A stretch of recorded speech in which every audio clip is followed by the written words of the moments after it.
මල්ලේ ග්‍රැජුවේෂන් එකද? ඔයාලා මට කිව්වන්නේ නැහැ නේ. ඉන්න මට අග්ගා ලෑස්තිලා එන්න. නෑ. උඹ එක්කන් යන්නේ නැහැ. උඹ හිටපන් ගෙදර. යකෝ. ඒ ලෙවල් එක පාස් වෙලා නැති උඹ. මගේ පොඩි එකාගේ ග්‍රැජුවේෂන් එකට එකන් ගිහලා. ඒගොල්ලන්ට ලැජ්ජ කරන්නද?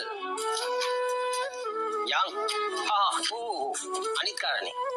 හෙට ඉඳලා උඹට මේ ගෙදර ඉන්න ඕන නම් උඹ ෆෝන් එක ඔබන එක පැත්තකින් තියලා හෙට ඉඳලා රස්සාව කරපන්. නැත්තම් උඹට හෙට ඉඳලා මේ ගෙදර ඉන්න වෙන්නේ නැහැ පුතෝ. මම පුතා පරිස්සමෙන් ඉන්න.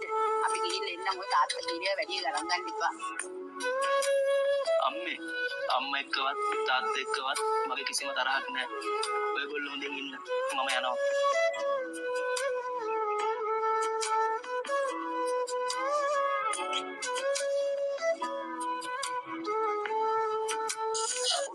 කොළඹ දාලා අපු එක්ක යන මට නම් බයයි. නෑ. කොල්ල ග්‍රැජුවේෂන් එකේ ෆොටෝ එහෙම ගහලා පරිස්සමින් ගියේ. කොල්ලට හොතන මොලේ තියෙනවා. බලාපල්ලකෝ. මේක ගෙදර දොරවලුත් ඇරලා දාලා ලයිටුත් දාලා කොහේ ගිහිල්ලාද වත්තා.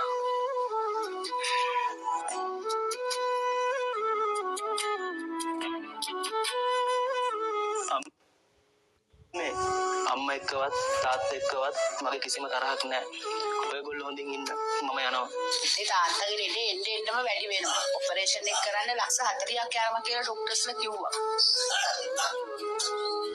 මගේ අතේ නම් ලක්ෂ 2-3ක් ඇති අම්මේ. මං ගාවත් ඇති අම්මේ එකතු කරපු සල්ලි වගේ ලක්ෂයක් විතර ඇති මාත් දෙන්න.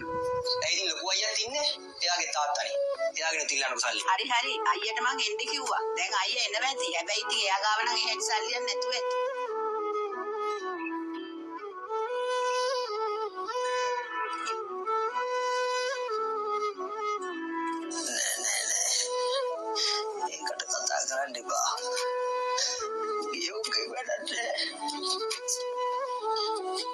මෙච්චර දෙයක් වෙලා ඉතින් අයියෝ වලට නිකම්ම කිව්වේ නැත්තේ. තාත්තගේ ඔපරේෂන් එකට ඕනේ කරන සල්ලි ඔක්කොම මෙතන තියෙනවා.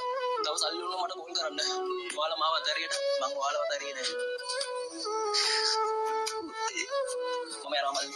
අයියේ පොඩ්ඩක් ඉන්න අයියේ.